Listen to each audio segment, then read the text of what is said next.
Greetings. Protect every child.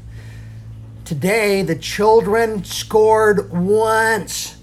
Score one for the children is what I would say in response to what the LDS Church announced today. So they announced that training is that all leaders and anyone that works with children are to complete new training that's just been released. That is a positive thing. That's one of the things that Protect Every Child has been calling for. We've got a list of 5 or 6 things that we are calling for, and they have made one of those changes today. Good on them. Last year we marched. 1,000 people came out to the march, and guess what? They made a change to allow another adult in the room. They did not require that, so the vast majority of interviews are happening one-on-one with children. They did not change anything with regards to sexual questions. So any sex question is still allowed in the bishop's office, which is horrendous. But this year, we're now calling for all churches to establish certain policies, procedures in their institution, and the church has now responded to one of them before our coming March. So October, we've got another March coming up on October 5th. A march for children's rights, a march to end sex abuse. We now have a coalition of 10 organizations that are supporting this initiative to end child abuse. So let's just talk about what the Mormon Church has done that I do appreciate.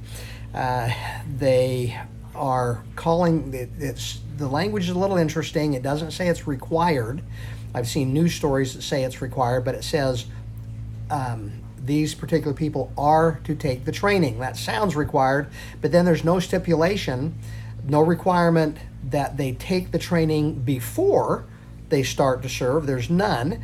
It actually says that they need to complete the training within 1 month of starting to serve. But there's nothing mentioned as far as what happens if someone doesn't take the training. And my guess is a lot of people are going to forget about that. They may not view it as important as Protect Every Child views it, or as important as what I think the church is putting, the importance the church is putting on it. So it should be required. It should be required before they start in their calling. It is required to be, or not required, they're saying it should be renewed once every 3 years. Outstanding. It's not a one-time training. I would prefer to see it done once every year or once every 2 years, but at least doing it once every 3 years, good. They've addressed it that they are going to repeat it, so I like that. Now, one of those weird things of transparency, they've hidden their training behind a firewall where you have to be a member that has an account with the church. So they excommunicated me for calling for this very type of thing to protect our children. And so I can't go in there and look at it. I can't look and see what the training is for the leaders that my grandchildren are going to be exposed to. That's not right. Why are they hiding their training, making it inaccessible to the outside world? No, it needs to be transparent. And that's one of the things we're calling for. We're calling for, and this is only the Mormon Church. Actually, it's any church that does this, but only the Mormon Church does it.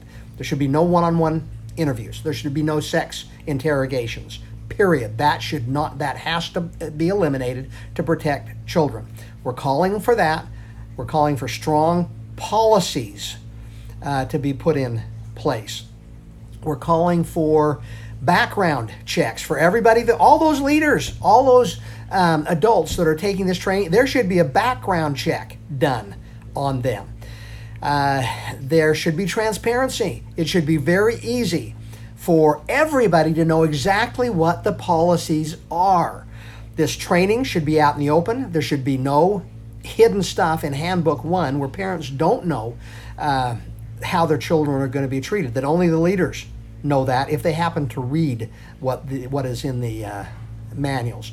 So we're calling for transparency. Any parent, any adult should be able to walk into that church and ask, I want to know exactly what the policies and procedures are to protect our children. And there it is right there. They can either access it on the website, or it's on the bulletin board, or they hand you the 5-page handout or the 20-page handout. I've got one from some organization here or some church that's about 20 pages long. Good for them. They've thought of all kinds of things, good policies to protect their children. So we're calling for transparency. We're calling for accountability with regards to this, the policies that are put in place, the boundaries that are put in place. So where I see some good things with this, there's still a long ways to go.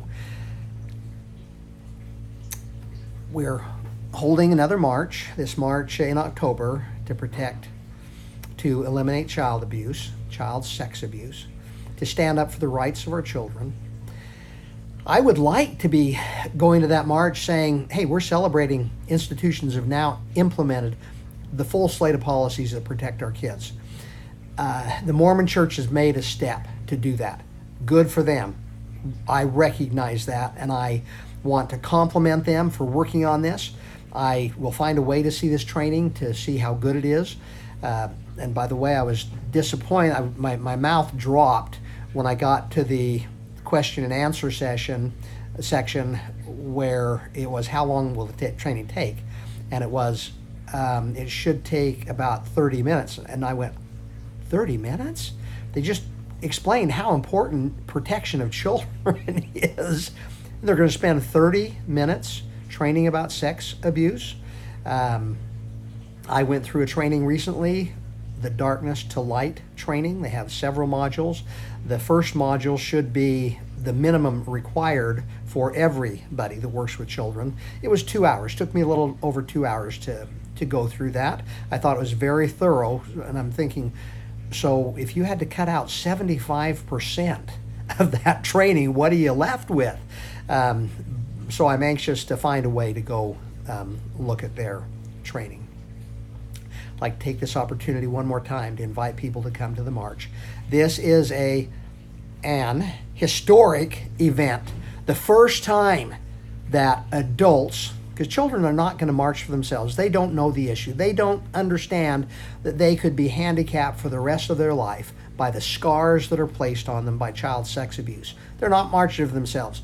We as adults, as adult human beings that are concerned about our children, or if you're Christian, for heaven's sakes, we're standing up for what Jesus Christ called for protecting children.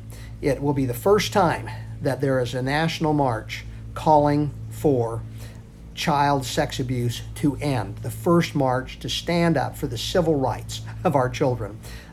If you are anywhere near Salt Lake City, or not even near Salt Lake City, come to Salt Lake on October 5th, 2019. We're less than 2 months away. It is going to be an amazing event. Last year, the march that we held, 1,000 people came to. People described it as a magical event. It was just an amazing thing. This one is going to be gigantic. It is going to be another magical event that you will be proud to tell your children and your grandchildren about, that you were at the very first march to stand up to protect their kids, the grandkids, and people that are not even related to you, to protect our entire society from what is happening in churches, in all kinds of institutions that we're reading about every day. 5 years from now, we don't want to be reading about any of this stuff, new stuff happening to our children. Come to the march. Go to protecteverychild.com. Scroll down on that front page. You'll find a button to register for the march. Register so we can get a better idea of how many are coming. But we're shooting for 5,000 people to be at that march. Frankly, I'm getting embarrassed to say that number when I put it in contrast with the suffrage movement, the civil rights movement, the gay rights movement, other movements where they drew hundreds of thousands of people, at least 100,000 people to the first march. And now we're marching for this huge segment of our society that can't protect themselves. And I'm talking about 5,000 people. Well, we're going to get 5,000 people. Be one of those 5,000 people. I'm calling on people to call on their friends, their neighbors, their family, their coworkers to come out and make this 100,000 person march. If we do that, actually, if we have 5,000 people, this is going to be a shot around the world. This is going to be heard across the country that we will not tolerate our children being abused anymore. And that people like the church, institutions like the Mormon Church, yes, you better implement training. And everything else, do not stop at the training. Get the policies in place, the transparency in place, the accountability in place, and get those one-on-one interviews that serve our children up on a silver platter, and get those sexual questions that